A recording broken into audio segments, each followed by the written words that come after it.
रहस्यमयी हवेली गांव के किनारे एक पुरानी हवेली थी, जिसे लोग शापित हवेली कहते थे कि वहां रात को अजीब अजीब आवाजें आती हैं और जो भी अंदर गया वह कभी वापस नहीं लौटा।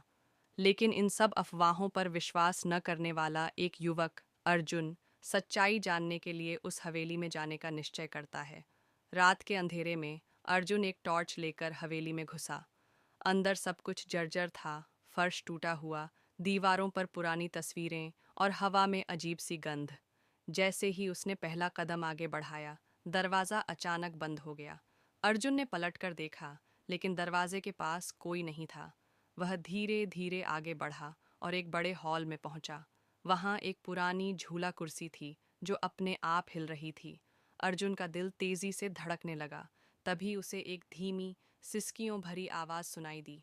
आवाज एक सीढ़ियों की ओर से आ रही थी। अर्जुन ने हिम्मत जुटाई और सीढ़ियां चढ़ने लगा। ऊपर एक कमरा था जिसका दरवाज़ा अध खुला था। अंदर झांकते ही वह दंग रह गया। कमरे के बीचों बीच एक लड़की सफ़ेद साड़ी में बैठी थी। उसके लंबे बाल बिखरे हुए थे और उसकी आंखों से आंसू बह रहे थे। अर्जुन ने डरते हुए पूछा, कौन हो तुम? लड़की ने धीरे से सिर उठाया और कहा, मैं इस हवेली की आखिरी मालकिन हूँ। सालों पहले मेरे ही परिवार ने मुझे इस कमरे में कैद कर दिया था और भूखा प्यासा तड़पाकर मार डाला। अब मैं तभी मुक्त हो सकती हूँ जब कोई मेरे साथ न्याय करेगा। अर्जुन ने हिम्मत जुटाकर पूछा, कैसे? लड़की ने एक पुराने संदूक की ओर इशारा किया। अर्जुन ने जैसे ही संदूक खोला, उसमें एक पुराना कागज निकला। उस पर लिखा था कि हवेली की असली वारिस वही लड़की थी, लेकिन उसके चाचा ने उसे मारकर संपत्ति हथिया ली थी।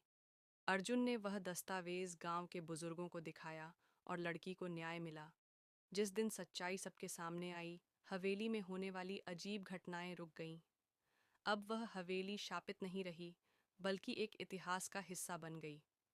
लेकिन कहते हैं, आज भी कभी कभी हवेली के पास से गुजरते समय लोग एक धीमी आवाज़ सुनते हैं। धन्यवाद अर्जुन।